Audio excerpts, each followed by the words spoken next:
কিভাবে Facebook ID নাম change করতে হয় সেই প্রসেসটি আজকের ভিডিওতে আপনাদের দেখাবো। ভিডিওটি সম্পূর্ণ দেখবেন। তো ফেসবুক আইডি নাম চেঞ্জ করার জন্য আপনারা জাস্ট ফেসবুকের অফিসিয়াল যে অ্যাপটি আছে, আপনারা জাস্ট ফেসবুকের অফিসিয়াল অ্যাপটি ওপেন করে দিবেন। তো ফেসবুক অফিসিয়াল অ্যাপটি ওপেন করার পর আপনি যে আইডি নাম চেঞ্জ করতে চাচ্ছেন সেই আইডিটি আপনি জাস্ট লগ ইন করে নেবেন। সো আইডিটি লগ ইন করার পর আপনি জাস্ট আপনার প্রোফাইল আইকনে ক্লিক করে দিবেন।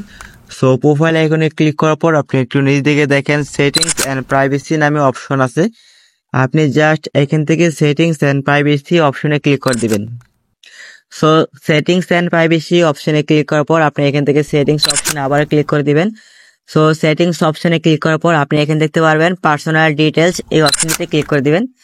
সো পার্সোনাল ডিটেলসে ক্লিক করার পর আপনার ফেসবুক আইডি লোগোটি চলে আসবে। আপনি জাস্ট ফেসবুক আইডি লোগো অপশনে ক্লিক করে দিবেন। সো ফেসবুক আইডি লোগো অপশনে ক্লিক করার পর আপনার সামনে এরকম পেজ আসবে। আপনি জাস্ট এখান থেকে আপনার ফেসবুক আইডির উপরে ক্লিক করে দিবেন।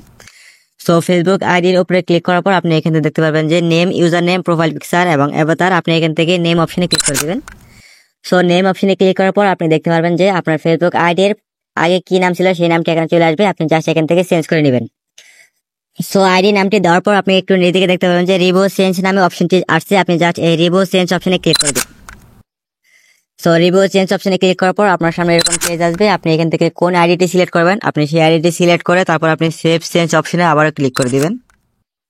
তো সেভ চেঞ্জ অপশনে ক্লিক করার পর আপনি দেখতে পারবেন যে আপনার ফেসবুক আইডি নাম চেঞ্জ হয়ে গেছে। আপনারা জাস্ট এইভাবে খুব সহজে এক ক্লিকে ফেসবুক আইডির নাম চেঞ্জ করে নিতে পারবেন।